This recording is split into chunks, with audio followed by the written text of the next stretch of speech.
ഒമാനിലും കനത്ത മഴയും കാറ്റും തുടരുകയാണ്. വടക്കൻ ഗവർണറേറ്റുകളിലാണ് മഴ കൂടുതൽ ശക്തമായിട്ടുള്ളത്. 8 ഗവർണറേറ്റുകളിൽ കോളേജുകൾ അടക്കമുള്ള വിദ്യാഭ്യാസ സ്ഥാപനങ്ങൾക്ക് നാളെ അവധിയാണ്. രാജ്യത്തെങ്ങും അതീവ ജാഗ്രത തുടരുകയാണ്. പുതിയ ന്യൂനമർദ്ദത്തെ തുടർന്ന് വൈകുന്നേരത്തോടെയാണ് ഒമാനിൽ മഴ കനത്തത്.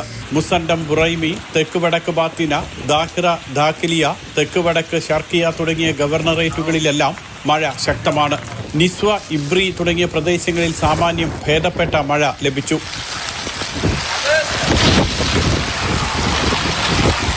പലയിടത്തും വാദികൾ നിറഞ്ഞൊഴുകി. റോഡുകളിൽ വെള്ളം കയറി ഗതാഗത തടസ്സവും അനുഭവപ്പെട്ടു.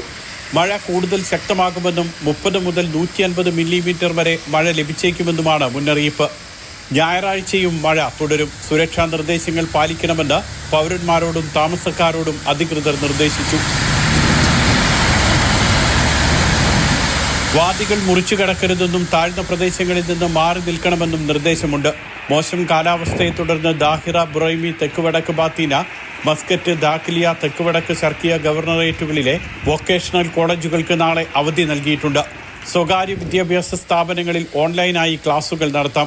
അൽവുസ്ത, ദോഫാർ ഒഴികെയുള്ള മറ്റ് ഗവർണറേറ്റുകളിൽ നഴ്സറികൾക്കും സർക്കാർ റീഹാബിലിറ്റേഷൻ കേന്ദ്രങ്ങൾക്കും നാളെ അവധിയായിരിക്കും.